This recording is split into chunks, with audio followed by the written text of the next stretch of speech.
Kiai Haji Ahmad Bahaudin Nur Salim atau Gus Baha, pengasuh pesantren Tahfiz Quran LP3IA Rembang, dalam tablik akbar bersama para dosen dan mahasiswa di Telkom University menjelaskan tentang perkembangan Islam di Eropa karena jasa para pemain sepak bola Muslim. Berikut penjelasan Gus Baha.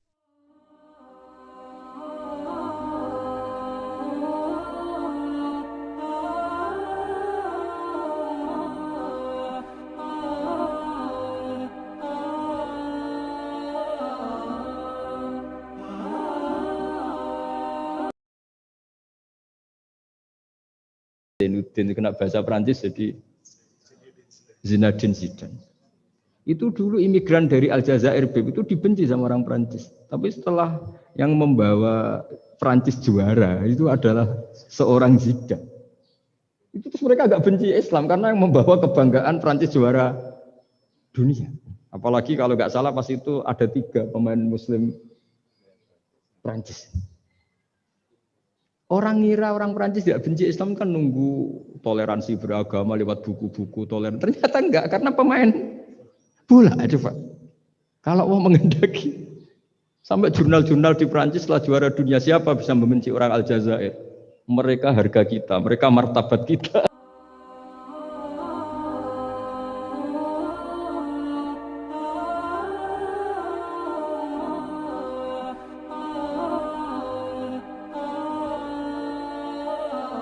Ini yang sering lupa, para analis itu, saya ulang lagi, para analis itu, mbok ya ngregani pangeran. Saya itu sering ketemu para analis.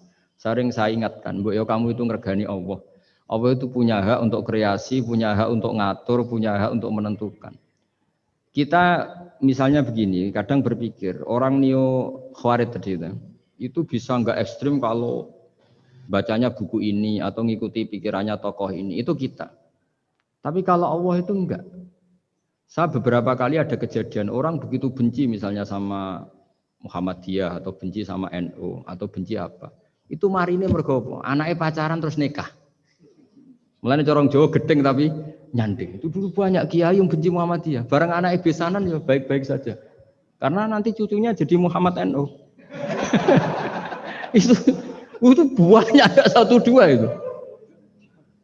Sama nanti orang yang kuras gitu ternyata pas butuh bantuan yang nolong itu Islam moderat. Akhirnya kan karena Al-Insan Abdul Ihsan itu ya respect. Jadi, nah tapi kita sebagai analis ngiranya kalau pikiran itu dilawan pikiran, tidak mesti juga. Jadi manusia itu segampang itu. Dulu yang namanya Abi Sufyan itu bencinya sama Nabi, Masya Allah juga sebaliknya. Tapi ketika Ummi Habibah jadi istrinya Nabi, itu kebencian yang penggemar Abi Sufyan dan Nabi cair. Begitu juga Juwairiyah. Makanya ketika ada konflik besar antara kelompok-kelompok itu, karena mereka sebagian sudah jadi istrinya Nabi itu, mereka bilang asharu Rasulullah SAW. Jadi konflik yang se-ekstrem itu selesainya pakai besanan. Ashar itu besanan. Mau tukaran gimana? Mau benci Muhammadiyah gimana? Cucunya sekarang sudah Muhammad NU. Yang NU juga cucunya sekarang, ya sudah. Akhirnya ya baik-baik saja.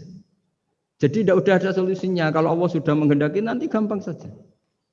Sama jangan tanya, lah kapan itu Gus? Yang saya ada Tuhan, kamu tanya ya tanya sama Allah. Jawabannya wallahu a'lam.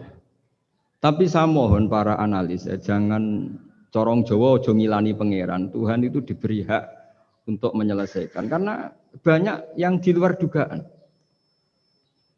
Wahsy itu menjadi mukmin justru setelah membunuh Hamzah. Khalid bin Walid menjadi mukmin justru setelah menang di perang Uhud. Tapi kalau Allah menghendaki segampang itu. Yaitu ketika Khalid bin Walid menang di perang Uhud karena sahabat melanggar perintah Nabi harus tetap di atas gunung sementara mereka melanggar turun ke gunung. Itu Khalid bin Walid itu, wah Muhammad itu luar biasa. Anak buahnya melanggar saja dikasih sanksi apalagi kita. Ini berarti orang yang sangat diperhatikan oleh Tuhannya. Terus dia cara berpikir begitu. Akhirnya masuk Islam. Banyak orang masuk Islam itu malah pas menyembah Tuhannya, Tuhan berhala. Itu ada orang Arab, zaman Arab dulu. Pas mau nyembah berhalanya, pas ada luwak kencing di kepala berhala itu. Terus dia, aduh punya Tuhan kok gak keren, gimana? Terus masuk Islam. Jadi dia dapat hidayat pas keliru. Kalau dalam cerita kewalian ya Sunan Kalijogo itu, dia jadi muridnya Sunan Bonang. Kenalan pertama karena begal Sunan Bonang. Pas begal malah jadi murid. Jadi kalau Allah itu punya sekian cara. Kadang kiai itu nggak bisa mengislamkan orang, tapi banyak mahasiswa punya pacar non muslim itu yang islamkan pacarnya. Ribet kan kalau sudah mau apa coba itu memang. Ya sudah, Allah itu diberi hak ya tetap Allah sebagai Tuhan itu tidak usah. Mbah Mun itu diantara yang sering dikatakan beliau itu dulu saya juga agak protes dengan tanda kutip, tapi beliau ngendikan ya saya sami'na wa ata'na. Kata beliau gini, hak sok itu sing gawa agama nang Indonesia itu pegawai negeri. Yang bawa agama kemana-mana itu pegawai negeri. Saya sempat protes. Lah santri bah, mau santri karuan mau santri. Tapi setelah saya jadi kiai, ya bebas. Setelah saya jadi kiai ini kan sudah jadi kiai betul, sudah jadi kiai betul. Tanpa SK kan Pak kiai. Kalau komisaris pakai SK, kalau kiai itu nggak usah SK. Setelah saya jadi kiai itu sering ada tamu dokter, ada tamu tentara, ada tamu pegawai-pegawai negeri. Itu bilang, saya ini dokter. Karena saya dokter. Kadang datang di pedalaman Papua, NTT itu kan atas nama dokter, yaitu di puskesmas desa-desa tertinggal. Karena mereka muslim berkebutuhan Islam, yaitu ada sholat, ada masjid, akhirnya dibikinkan. Dan orang ke sana, orang di sana yang mau apa coba? Wong itu negara. Coba kalau yang datang kita sebagai kiai, dianggap misionaris kan? Artinya begitu juga di Belanda misalnya atau di New Zealand atau di Jerman. Saya punya banyak kawan yang duta di kedutaan. Gara-gara persahabatan mereka duta besar, mereka muslim. Gara-gara muslim berkebutuhan bikin masjid. Akhirnya di negara-negara non-muslim juga banyak masjid dibikin kedutaan, dibikin mahasiswa. Nah, tapi kalau kita jadi analis, mungkin kita hanya agama ini diajarkan oleh ulama, dibawa oleh santri. Tapi tidak seperti itu. Nyatanya Allah dengan kehendaknya bisa saja menyalurkan agama ini lewat PNS, lewat macam-macam. Jadi Allah itu maha kuasa. Makanya kita ini hanya bersaksi bahwa innallaha ala kulli syai'in.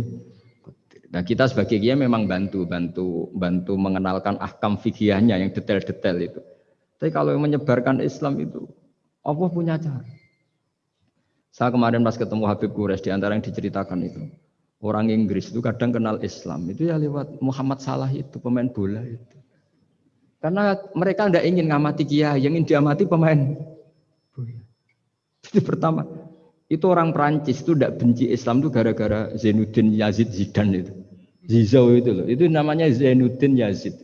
Yazid Zainuddin kena bahasa Prancis jadi Zinedine Zidane. Itu dulu imigran dari Aljazair itu dibenci sama orang Prancis. Tapi setelah yang membawa Prancis juara itu adalah seorang Zidane. Itu terus mereka agak benci Islam karena yang membawa kebanggaan Prancis juara dunia. Apalagi kalau nggak salah pas itu ada 3 pemain Muslim Prancis. Orang ngira orang Prancis tidak benci Islam kan nunggu toleransi beragama lewat buku-buku toleran. Ternyata enggak karena pemain bola aja Pak. Kalau mau mengendaki sampai jurnal-jurnal di Prancis setelah juara dunia siapa bisa membenci orang Aljazair? Mereka harga kita, mereka martabat kita. Padahal dulu pandang sebelah. Dulu itu orang di Inggris, pemain Inggris, itu kalau mau sholat susah, mau puasa susah. Terus mereka ingin minta hak puasa kalau musim puasa. Tapi menjadi mudah di luar dugaan. Manchester City dibeli Sulaiman Al-Fahim. Ya sudah mau apa coba manajernya yang punya muslim. Nah, larang sholat tak pecat. Ya akhirnya ya malah ada masjid. Pelatihnya kalau ada yang puasa gitu. Monggo dari akan mau apa coba. Segampang itu kalau Allah mengubah dunia. Makanya disebut ya muhawwilal ahwal hawil ahwalana ila ahsanil hal. Ya muqallibal qulub sabit qalbi ala dinik. Ya udah pokoknya semua itu ya kita ikhtiar tapi tetap yakin Allah yang punya cara. Dalam sejarah yang terkenal Islam masuk Indonesia itu tidak lewat ustadz, lewat pedagang. Versi ya sejarah yang terkenal meskipun banyak versi. Gara-gara ada pedagang mereka muslim mau tidak mau ya tetap berkehidupan muslim. Berhubung kehidupan Islam itu menarik, simpatik, akhirnya banyak yang menjadi Islam. Jadi ya sudah seperti itu. Ya saya kira demikian.